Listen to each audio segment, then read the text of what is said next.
Hey, what's going on YouTube? So, last video I said I was gonna make a follow-up pretty soon, and of course here it is. And as expected, a lot has happened since the last video, right? So, there's a lot to talk about. I will try to be brief and cover as much as I can in a short space of time because I don't want to make the video too long. I actually wanted to do it last night, but this neighborhood was like Baghdad last night, or Gaza Strip, or Iraq, or Afghanistan. Any neighborhood that you could think of, or country where there's been war, mortar shells, missiles. That's what it sounded like over here last night. But anyway, I digress. So the first thing I'm gonna touch on is that situation with Sha'Carri Richardson, right? I've heard a lot of people talking about it, and it's all this support for her and blah blah blah. Not to, sound mean or anything like that, but at the end of the day, you playing in their system. That's what it comes down to. You playing in their system. I see today I got on my my Ravens jersey, hat. Okay, this is Lamar Jackson, Nike.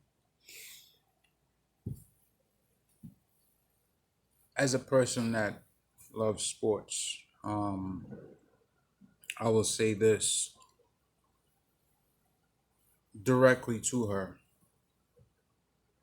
You're playing within their system and you have to abide by their rules. It doesn't matter that weed is so called legal. It doesn't.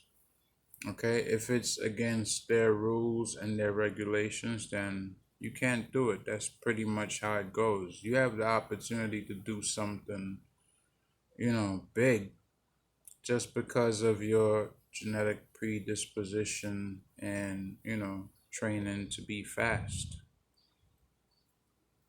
That's something natural, you know, something that is God given, you know. So you have to use that to the best of your ability to, go further in life where, you could get like endorsements, you know what I mean? Just because of how fast you are. You know, along with that comes obviously, shoe deals, money, advertisements, all kinds of stuff. So you don't take that for granted and you don't jeopardize that over a joint. And I'm not being facetious by any stretch of the imagination, but I've been there. Okay? You're looking at a person that dealt with marijuana for at least 20 years. At least. Okay? So I'm speaking from experience. There's certain things when you want to achieve it, especially if you're going to be somebody else's employee or, but you're going to be a well paid or well compensated employee, then joint don't matter, man, at the end of the day. You go get yourself a Long Island iced tea or Jack and Coke, White Russian, whatever it is. Have you feeling some type of way that because of whatever situation, you know, have yourself a drink, sit down, and just try to calm yourself. Marijuana ain't it. And ever since it's been taken over by them, same them, that's they that decide that yeah, we're gonna make money off of this, make it legal and tax it. Once they got their hands on it, I don't want nothing to do with it no more. I mean, even before that, I had already quit, so it's nothing to like stay away from it. Once you give it up, it's like the draw is not there. The allure is not there anymore because you done did it for so long already. It's like, all right, whatever. But that's pretty much my take on it. Like, she made a mistake, but she is in their system. So you gotta abide by their rules and regulations. It's the same thing with this platform right here with YouTube. You might say something that is completely not malicious. You're just trying to point out a fact or a truth, or highlight something. And it's not necessarily just your perspective. It's well known. And YouTube will say, "Oh no, that's what they'll say it's hate speech." They say it's something else. There's a term that they use. It doesn't jive with our guidelines or something like that, and they'll take the video down. Same exact principle. You're on their platform. She is within their system. And if that's what the Olympic standards are, then you have to abide by them. And comparing her to Michael Phelps or anybody else is irrelevant. Doesn't matter. We're talking about in the here and now, and what she's putting on the line by getting high. It's not worth it. It's not. Okay? It's just not. That's my take. It's not worth it. Same, I could segue off of that into the Bill Cosby situation. Okay? 80-something-year-old man, finally he's out of prison after doing a couple years or whatever. Probably should have never went to prison. Most likely. Why? He's within their system. As far as I can see, there is no solid evidence that is conclusively says, yes, guilty, did it, nothing.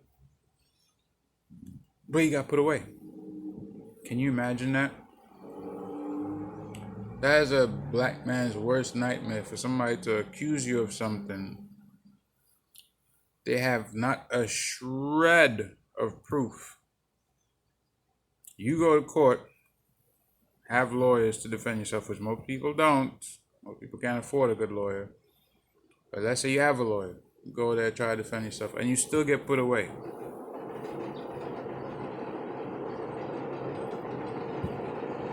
Okay? And this is not a one-off. Let's not be, like Bobby says in Supernatural, let's not be idiots. Okay? Let's not be idiots. Okay, I'm pretty sure people have heard the stories about black men being put away 20-something years, only to find out in the end, from DNA evidence from, the old case files, that ends up clearing them. You know what I mean? And that is completely crazy.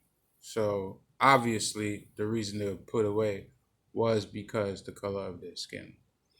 And I've heard some of these cases, man. The people that are getting put away, nowhere in the vicinity of the crime, sometimes, have no knowledge of this person that was killed, no interactions with them, no proven interactions with them, no evidence found at the scene pertaining to the person that they're trying to put away.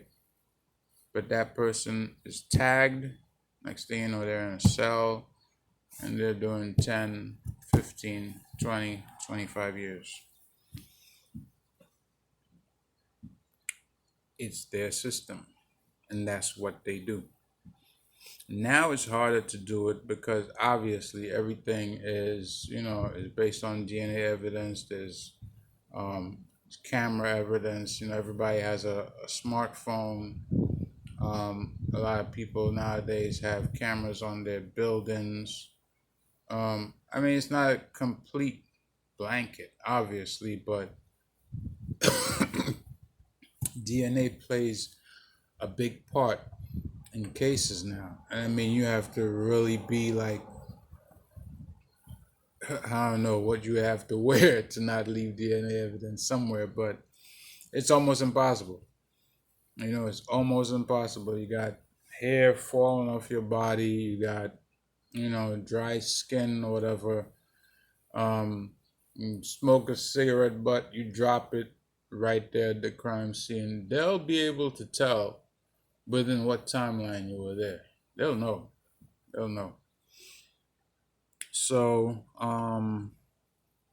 yeah, but it's sad because there's other people out there, apart from Bill Cosby, in the entertainment industry that there's plenty of proof on, plenty of eyewitnesses, and somehow they're not in prison. Okay, because let's not forget when this whole Me Too thing came out, there were several people um, that, they took shots at early on. Most of them, white men in corporate America and whatever else. But what happened to them? Are they all in prison? Are they? Because by the sensationalism of the news, I would assume these guys are doing like probably going to be sitting in prison for the next 20 years. But are they even in prison? And let's be honest, if you're a black woman from the urban area that was violated and you try to reach out to Me Too, they're not going to help you. That's not just me saying that. I know that for a fact. Okay? So, it happened to someone close. I know it for a fact. Try to get help. It's going to be a no-go. Okay? And as popular as this urban area is, you would think that they would jump on these cases to be like, oh yeah, let's put this guy away because he did this. Even after we came out and stood against it, there's another perpetrator. No. It's not going to go how you think. And from that, I would just say that, you have to be careful who you allow into your space. And even with your children, man, you gotta really be careful who you allow them to be around and, what kind of vibes you allow them to pick up. I mean, look at the situation that just happened with the kids playing outside that got shot. Like, this whole urban neighborhood and black neighborhood it's has a cancer in it that is spreading. And I would say that you have to be vigilant, like more vigilant than before. Don't stick your lazy ass inside and send your little kids outside to the store. I mean, just recently in the Bronx, there was this dude trying to kill this other dude on the street corner, broad daylight. Ran up on him trying to shoot him. You know what I mean? And that's why that old, I'm from the hood. You can only keep up that bullshit persona for so long, man. Because as a father, you don't want to hear that I'm from the hood bullshit. That's why there's a brother from the Bronx. He has a big platform. His name is Hassan Campbell. He's talked that I'm from the hood shit for a long time. There's space on the sidewalk, for other people, and then, the streets is for the street dudes. Nah. The streets don't belong to the street dudes. They belong to everybody. The problem is the street dudes. See, if the street dudes actually protected the streets for everybody else, they would have the utmost respect. That's not what they're doing. It's like one of these, when you think of that, you think about like Cabrini Green, right? People terrorized to walk on the streets because you never know when the next volley of gunshots is coming. And in certain urban areas, that's actually how it is, and it's sad. It's sad because, like, when does it end? When will it come to an end? What has to be done to bring it to an end? I think that we gotta start putting the neighborhood watch together. Honestly, I think, anybody that's not working, that's of age to carry a firearm, can get a legal one. That person's trustworthy. Yo, put a whole bunch of them together and start a neighborhood watch. You know, like the whole neighborhood put money together, and that be your neighborhood security. You know, let them have their little patrol car, or whatever, driving around looking for suspicious characters. Not to go out there and shoot nobody, but at least to be a deterrent. And if they see something in progress, call 911, whatever the case is. Hey, got a situation in progress. Something needs to be done. Can't just let these situations languish and wait on police. And I hear people talking about defunding the police. Yeah, the police got a lot of issues. Okay? But that's them. What are we going to do? The police got issues, so what are we going to do? Instead of just waiting on them, what are we going to do? Anyways, I know yesterday was July 4th. I'm pretty sure I will hear about multiple shootings and all kinds of crazy stuff from the different highly populated urban areas. Last night it was crazy over here, so telling you if somebody got shot over here, you wouldn't know because those fireworks was louder than gunshots. I guess, probably cover that in the next video, how, folks can't just have a good time and let that be it, It's always some mess that got to go along with it. Anyways, like, comment, subscribe. Until next time, peace.